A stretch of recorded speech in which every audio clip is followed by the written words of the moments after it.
Sabi ko, wala kaming agent dyan. At wala naman po talaga. Kasi doon nagpaputok. So sabi ko, ini-investigahan nyo, pahuli nyo. Pahuli nyo yung mga nagpapaputok. Dahil sigurado ko, wala kaming tao na nandiyan dyan sa loob ng Senado. Sabi ko, wala kaming agent dyan. So, Posko. At wala naman po talaga. Kasi doon nagpaputok. So, sabi niya, wala kaming agent dyan. I'll talk about that later, yung wala kaming agent dyan. Sabi din niya, pahuli nyo. Pahuli nyo yung mga nagpaputok. Ako kuhuli? Kaya ka nga tinawagan ni Senator Loren eh. Humihingi nga kami ng tulong sa'yo. Tapos sasabihin mo, pahuli nyo? Yeah, sure, may usaa kami. Humihingi nga kami ng tulong. Mahirap bang intindihin nun? Mahirap ba? Gusto niyang i-prove na wala siya sa Senate. Nandun siya sa Sequoia. Take note, this was after I asked for help. Senator Loren and I, two female senators of the Republic of the Philippines, asked for help. And nandun lang siya sa Sequoia, nagti-team building. Again, take note, walang masama sa team building. Walang masama sa planning session. Kailangan ng gobyerno yan. Siyempre, kailangan maayos yung pagpaplano nila. Wala akong problema doon. But there's an emergency going on. Tapos tuloy-tuloy lang yung team building mo? Tuloy-tuloy lang? Totoo? Kawawa naman ang mga Pilipino kung ganyan ang attitude natin. Paano na lang pag ang tumawag ay si Aling Maria, si Aling Nene, meron akong putukan dito sa amin. Sorry, nagti-team building kami. Ganun? Doon sa first video ko, sabi ko, di muna ako magbabanggit ng pangalan, di ako mag-accuse. But now, I'm not accusing, I'm just stating facts. And my observations. They're my personal observations. You don't have to share them, but they are my observations of the facts that happened. And the reaction of a top agency involved in crime detection, investigation, peace and order. Nandito kami nagti-team building. Bahala kayong magputukan dyan. Ang gusto lang niya i-prove, wala siyang tao sa Senate. So normal naman yung reaction ko, di ba? Mag-apologize pa ako dahil medyo pasigaw yung boses ko. I don't mind. Pasensya na po. Pero siguro naman, just get the job done. I also want to document my experience on what transpired in the Senate. Mabuti na yung documented kasi pag may mga nagtanong, kahit ako, memory fades eh. So, mabuti na yung sasabihin ko yung lahat ng experience na naaalala ko na habang medyo fresh pa siya sa mind ko at i-share ko na dito directly sa Facebook Live ko. So, this is still about what happened in the Senate last Wednesday, May 13. Ang daming haka-haka, ang daming hypothesis, yung mga reporter na nandun, sila ang may mga first-hand knowledge sa mga ganap na nakita nila. Ako naman, my first-hand knowledge is what happened inside the room of the Senate President kung nasan ako. I cannot speak of what happened outside dahil wala ako doon. Pwede ko naman i-recount sa inyo na ito yung ni-report sa amin or kung nakita ko mismo. But remember everyone, anyone who says na ito ang nangyari, wala sila doon, it has to be based on first-hand information, meaning to say sila ang naka-experience nun, or meron kang kukunin na tao na siya yung nandun at siya yung magsasabi nun. Otherwise, under the law, it's what's called hearsay. So, to the best of my ability, lahat ng sasabihin ko, yung nandun. Pwede kong sabihin na, sabi ni ganito, ganito. Kung hindi ko narinig yun, hearsay yun. Pero pwede kong i-refer sa inyo na sabi ng isang senador ito, and then later on, as necessary, di kunin natin yung statement ng senador na yun, di ba? Or kung sino pa man yun. Para maayos yun. Otherwise, it's all hearsay, it's all theories, it's all hypotheses na walang basis under the law. And it's not true. So, here I am, I'm about to tell you, as much as possible, di ko rin uulitin yung mga nasabi ko na dun sa dati kong video, pero hanggat kailangan kong ikwento para lang madugtong for those who are just watching it now or just hearing it from my side, idudugtong ko lang yung nasabi ko na dati. Okay. So, on Wednesday night, nandun nga kami sa office ni Senator Alan for a caucus for two things. Committees that we have to form, committee chairmans that have to be elected so that patuloy na namin yung work namin next week. And then, we also received word na dadating na yung impeachment complaint. So sabi ni Senate President, huwag na kayo umalis kasi mapag-usapan na rin lang natin yung impeachment process. And our DepSec was there to brief us. And then I remember pa nga umalis na siya kasi sabi niya, ay nandiyan na, dumating na yung galing sa house. And I think there's also videos and photos that showed na parang daming mga papel na dumating. Anyway, that's just all the background. So nung nakarinig kami ng putukan, again, I will repeat, akala pa namin at first, paputok meaning fireworks. Then sino ba naman mag-iisip, in your normal life, you won't really think na may nagpaparilan sa tabi mo. Never happened before. So ang first is paputok.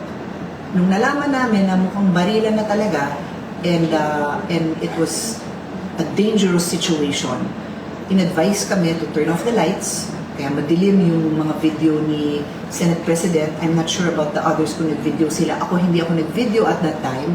I thought about it and naka-open na yung FB Live. Kasi kung mag-FB Live ba ako para alam ng mga tao kung ano nangyayari sa amin dito. But I didn't because sabi ko, in my mind, paunahin ko na ang Senate President to make his official statements. Wala akong FB Live at that time, nung madilim yung ilaw. And then, people started making calls. I already said this also. We called Senator Loren, kasi siya yung katabi ko most of the time, called Secretary John Vic Remulla, and also called NBI Director Matibag, okay? So, ito na po yung kwento. So, I have pala my laptop here to help nilang remember the sequence of my narration to you para lang maayos ang aking pagkikwento sa inyo. So, tinawagan niya si Director Matibag na overhear ko, nakausap niya na maayos kinakausap ni Senator Lawrence. Sabi niya, Melvin, nagbabarilan na dito, pumuputok na dito. Anong gagawin mo? Tulungan mo kami. Something to that effect, no? Yung sinabi niya. Tapos ang sinagot sa kanya was, wala akong magagawa.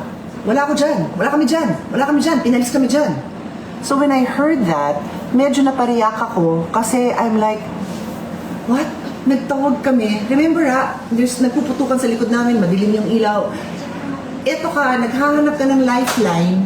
Tapos, ang sagot sa'yo is, wala kami magagawa. Wala kami dyan. So, I was so taken aback na, Like, kung kayo nagdahil ng pulis, tapos ang sagot siya, wala akong magagawa. Yun yung feeling ko. I may be a senator, but I'm a human being. I'm a woman, I'm a mother, may mga anak ako. And in those circumstances, I was scared. So, tawagan mo yung tao with the hope na may gagawin for you. Nag-message din ako kay Secretary Vince Dizon, Vince, what's going on? Do you know what's going on? Binabaril kami dito. And so, that's me reaching out to someone I know, and then Senator Lauren reaching out to somebody she knows. So when I heard that reaction ni Director Matibag na, wala kami magawa, wala kami dyan. I was like, what? You do something, do your job. Yun yung sinagot ko sa kanya. Tapos sinigawan niya ako. Ang sagot niya sa akin is, wag mo akong sigawan. I was so shocked na yun lang ang sasabihin mo sa akin.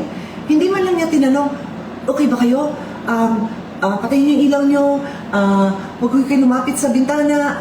Ano ba sinasabi ng isang professional na expert dun sa mga under siege, which is how we felt. Ano ba dapat ang sabihin mo? Huwag mo akong sigawan? Siyempre, magtataas akong boses. Ngayon pa lang nga, nagkikwento ako sa inyo, tumataas yung boses ko, di ba? I was trying to be very calm because I'm a believer na pagkalma ka, you can think clearly. Pero nung sinagot akong gano'n na this is the people who are supposed to help us, na sinagot kami ng gano'n, we're left on our own? Di syempre sabi ko, do your job. Yun. O ngayon, I want to share this with you because later on, nagpa-interview siya at ito yung sinabi niya.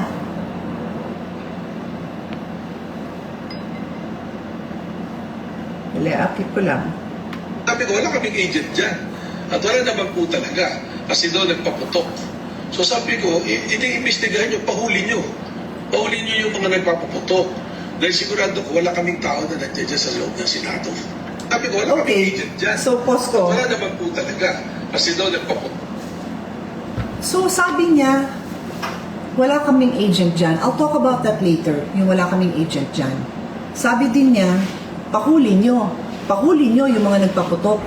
Ako kuhuli? Kaya ka nga tinawagan ni Senator Loren eh. Humihingi nga kami ng tulong sa'yo. Tapos sasabihin mo, pahuli nyo? Yeah, sure, may usaa kami. Humihingi nga kami ng tulong.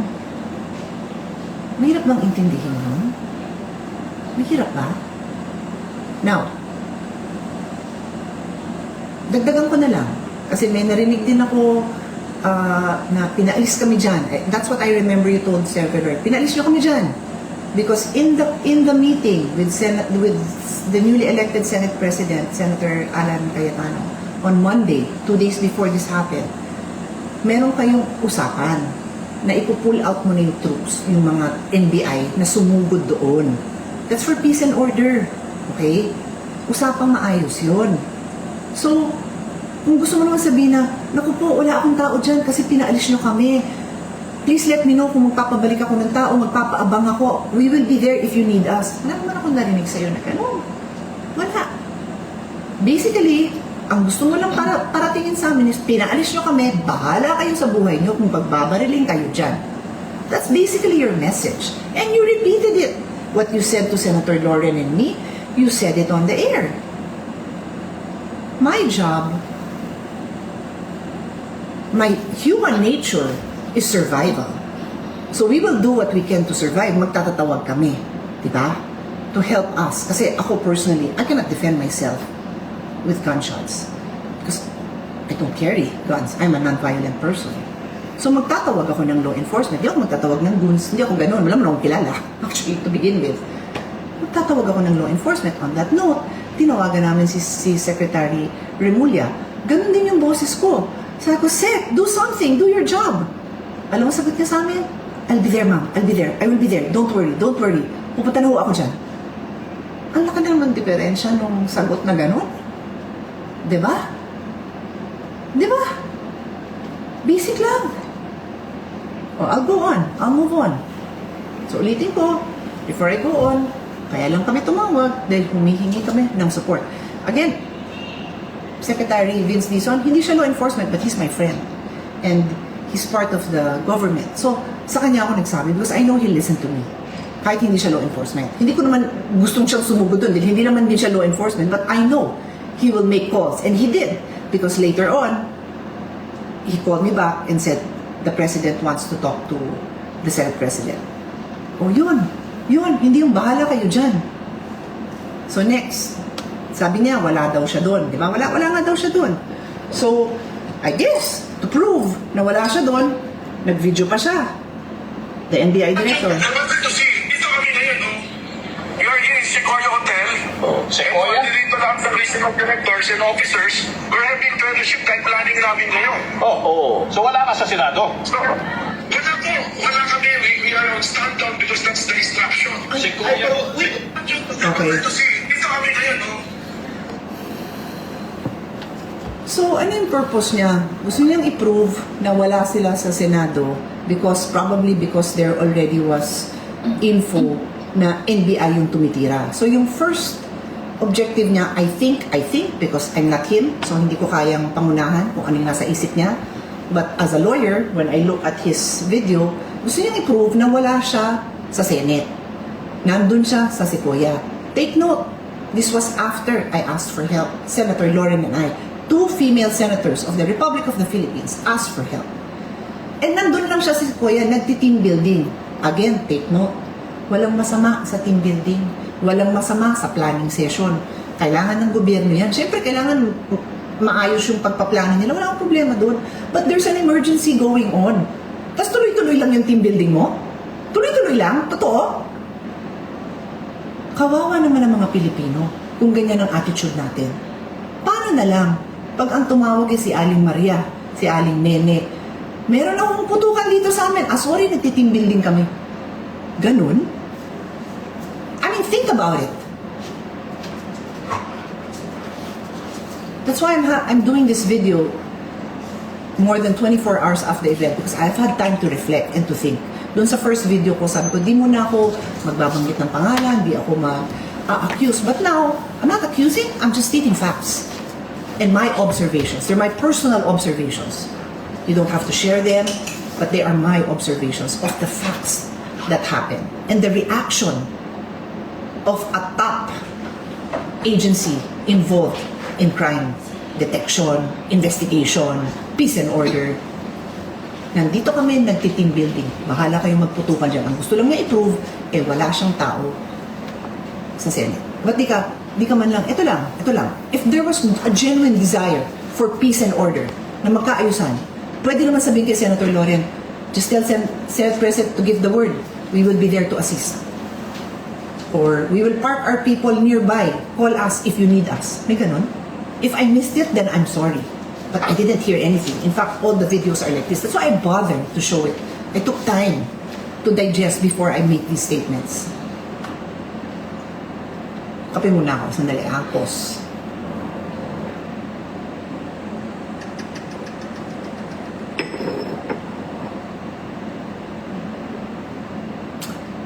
So before I go on to my next point, when I butted in, kasi si Lore naman ang kausap niya, pero talagang sumingit po ako. Sabi, nung sinabi niya, wala kami dyan. Pinalis nyo kami dyan. Wala kami magagawa. I said, what? Do something. Do your job. Tapos ang sagot niya sa akin is, huwag mo akong sigawan.